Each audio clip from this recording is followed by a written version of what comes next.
Welcome to Kalaimani kitchen Vellur. இன்னைக்கு நம்ம ஒரு சிக்கன் ஐட்டம் தான் செய்ய போகிறோம். சிக்கனில் நிறைய வெரைட்டி இருக்குது. அது இன்னைக்கு நம்ம செய்யறது கொஞ்சம் வித்தியாசமாக இருக்கும். அது மசாலெலாம் போட்டு கொஞ்சம் ஃப்ரை பண்ணிவிட்டு அப்புறமா செம்மி கிரேவியாக செய்ய போகிறோம். அது டேஸ்ட் வந்து அட்டகாசமாக இருக்கும். அது வந்து சப்பாத்தி, நான், ரோட்டி அந்த மாதிரி இதுக்கு தொட்டு சாப்பிட்லாம். அதான் தயிர் சாதம் மாதிரி இருந்தால் கூட சைட் டிஷ்ஷாக கூட சாப்பிட்லாம். அந்த அளவுக்கு இருக்கும். அதுதான் இன்னைக்கு செய்ய போகிறோம். அது எப்படி செய்யறது பார்க்கலாம் வாங்க. இதுக்கு சிக்கன் 1/2 கிலோ எடுத்துருக்குது. அது போன்லெஸ்ஸு மாரி எல்லாமே கலந்த மாதிரி எடுத்துருக்குது.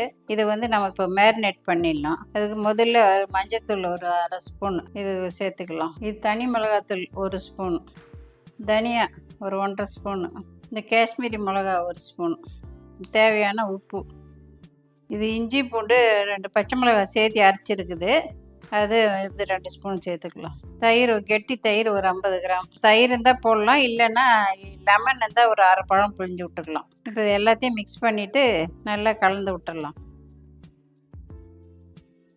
இது மசாலா எல்லாம் போட்டு நல்லா கலந்து விட்டு மேரினேட் பண்ணி வச்சுருக்குது. இது ஒரு 1/2 மணி நேரம் அப்படியே ஊறின்னு இருக்கட்டும். அதுக்குள்ளே நம்ம இதுக்கு செமி கிரேவி பண்ணுறதுக்கு எடுத்து ரெடி பண்ணிக்கலாம். சிக்கனை மேரினேட் பண்ணி 1/2 மணி நேரம் ஆயிடுச்சு. இது நல்லா ஊறிடுச்சு. இப்போ இது வந்து நம்ம கொஞ்சமாக எண்ணெய் ஊற்றி சேலை ஃப்ரை மாதிரி தான் பண்ண போகிறோம். இப்போ இதில் கொஞ்சம் எண்ணெய் ஊற்றிக்கலாம். ஒரு 50 மில்லி மாரி ஊற்றிக்கலாம். இதுமாரி ஒவ்வொரு பீஸாக தனித்தனியாக அப்படி வச்சுக்கலாம். நம்ம கொஞ்ச நேரம் வதங்கினா போதும். அப்படியே திருப்பி விட்டுக்கலாம். இப்போ இதை எடுத்து வச்சிடலாம். அதேமாரி இது கொஞ்சம் கொஞ்சமாக போட்டு எல்லாத்தையும் அதுமாரி வறுத்து எடுத்துக்கலாம். மேரினேட் பண்ண சிக்கனை வந்து நம்ம ஃப்ரை பண்ணி எடுத்து வச்சிட்டோம். இப்போ அது கிரேவி பண்ணுறதுக்கு நம்ம பானால் வச்சு கொஞ்சம் எண்ணெய் ஊற்றிக்கலாம். ஒரு 2 ஸ்பூன் எண்ணெய் மாரி ஊற்றிக்கலாம்.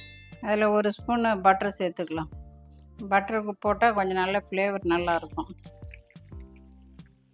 பட்டை 2 துண்டு எடுத்துக்குது, லவங்கம் ஒரு 4, அன்னாச்சி பூ 1, ஒரே ஒரு ஏலக்காய். இதில் 2 வெங்காயம் கட் பண்ணி வச்சுக்கிறோம். இதை சேர்த்துக்கலாம். இது நல்லா முக்கால்வாசி நல்லா வதங்கணும். அது வரையும் கொஞ்சம் கிளறி விட்டுனே இருக்கணும். கொஞ்சம் கறிவேப்பிலை சேர்த்துக்கலாம். இந்த கிரேவிக்கு கொஞ்சம் மசாலாலாம் இதில் சேர்த்தணும். இப்போ இது ஒன்று ஒன்றா போட்டுக்கலாம்.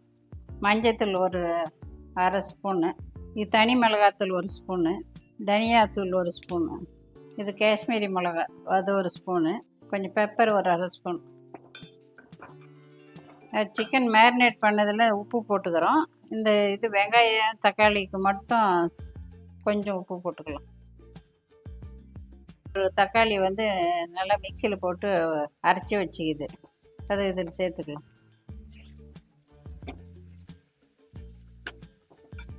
இது தக்காளியும் நல்லா வதங்கி சுருண்டு வந்துடுச்சு. இப்போ இதில் 1 டம்ளர் தண்ணி சேர்த்துக்கலாம். இது நல்லா கொதித்து வெங்காயம் தக்காளி எல்லாம் நல்லா கொஞ்சம் வேந்து வரணும். அதுக்கு நம்ம ஒரு மூடி போட்டு மூடி வச்சிடலாம். ஒரு 5 நிமிஷம் அப்படியே உள்ளுக்குள்ளேயே கொதிக்கிட்டோம். கொச்சி சுருண்டு வரட்டும், அப்புறம் பார்க்கலாம். கொச்சி சுண்டி வந்துடுச்சு. இப்போ நம்ம திறந்து பார்க்கலாம். இப்போ வறுத்து வச்சு சிக்கனை இதில் சேர்த்துடலாம்.